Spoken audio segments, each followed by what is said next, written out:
think that includes cricketers. John Griff at the weekend. BBC Radio Northampton. Do stick with us all the way through till 9 o'clock when, of course, Treasure Quest will be on, and we will be catching up with the TQ2 before they head out to depart from, well, where in Northamptonshire this morning. That's still to come. In September of last year, we heard the story of a woman who lives near Brackley. She developed a deadly lung disease. It's called pulmonary hypertension.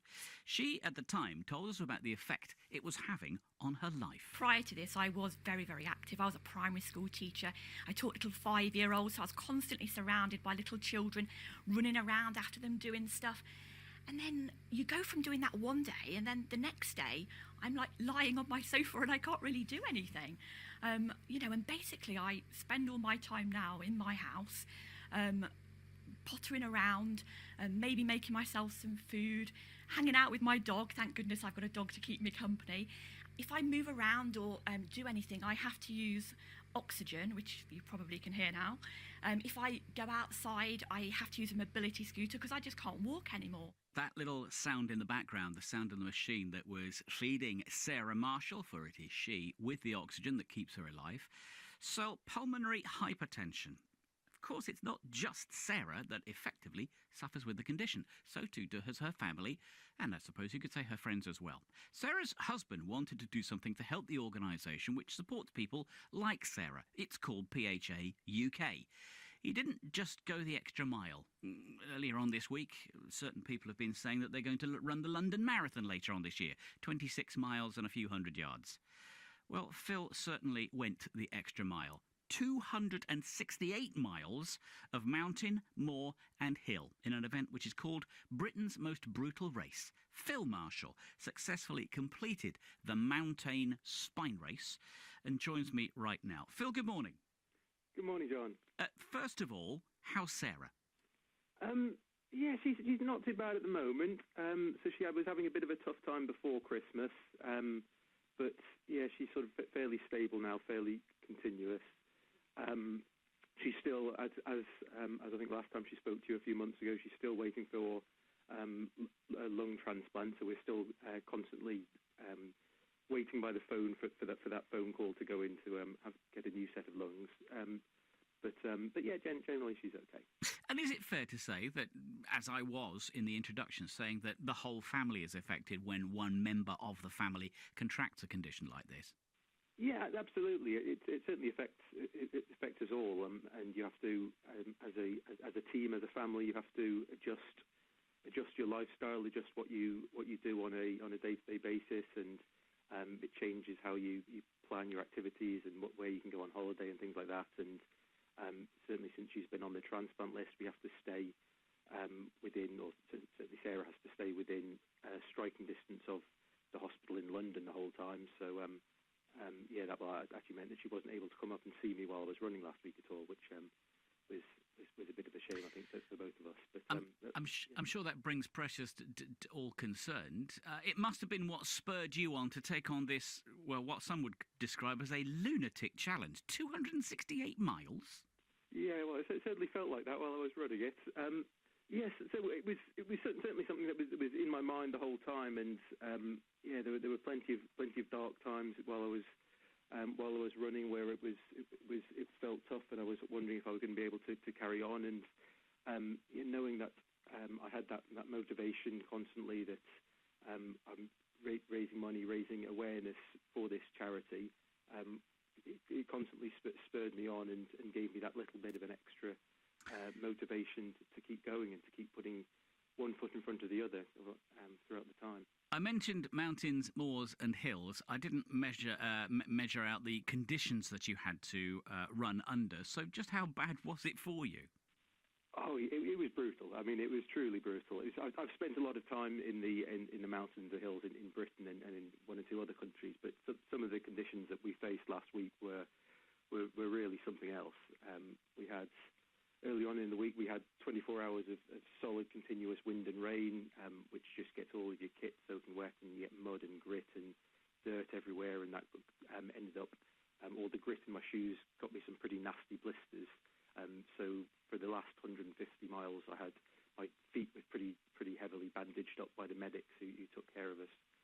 during it, so that was pretty painful. But then the last 3 or 4 days, we had continuous snow. We were going through waist-deep snow, trying to find your way through the blizzards and sort of fighting your way through these conditions.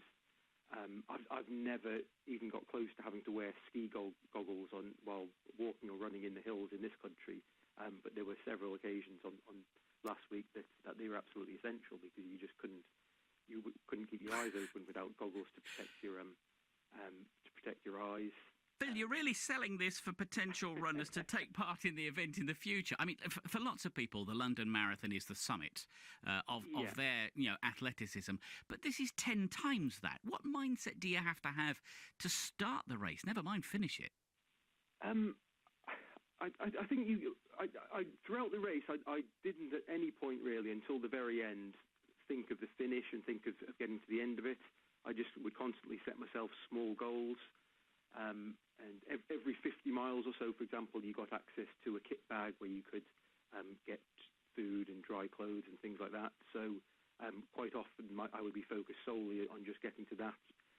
Or even at some points when it was tougher than that, it was a case of I'm just focusing everything I can on getting to the next road or the next little village where I'm down off the mountain, out of the wind and the snow, and could just take a little bit of a respite, whether that's a respite means curling up inside a phone box, or at one point I went inside a public toilet and slept for an hour because I was just too exhausted and couldn't carry on. And can you sleep easily under those circumstances? Do you literally just drop and go to sleep?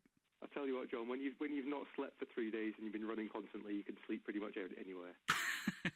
Now, you mentioned that you'd done the race. How long did it take you to complete the course? And was it competitive, or did you just stagger over the line and say, that's it, I'm done?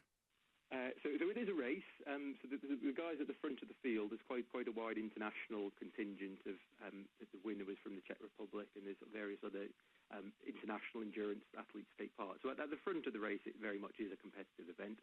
For me, it was just a case of getting to the end. It took me 155 hours, which is 6.5 days.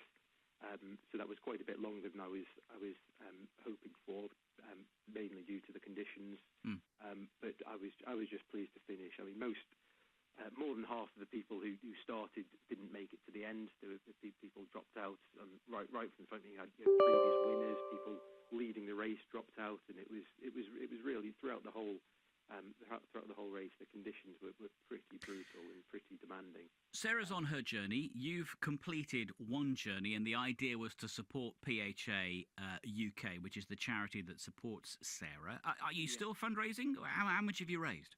Yeah, we're absolutely astonished. So yeah, we're still fundraising. Our fundraising page is on the Just Giving page is still live. We've just gone over £10,000, which we think is absolutely amazing. We're really pleased with that, and it's such a small little charity that every penny to them will make a massive difference. So it's a really important, really good cause, and they're working towards they're funding research, and at the moment there's no cure for PH.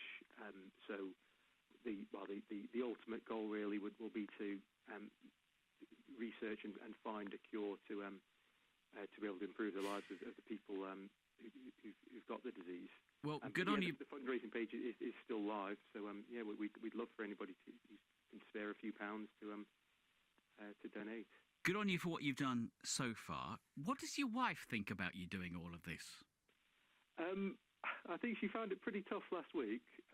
So she was, I think she was almost as sleepless as I was. I had a GPS tracker that was tracking my progress on the race website.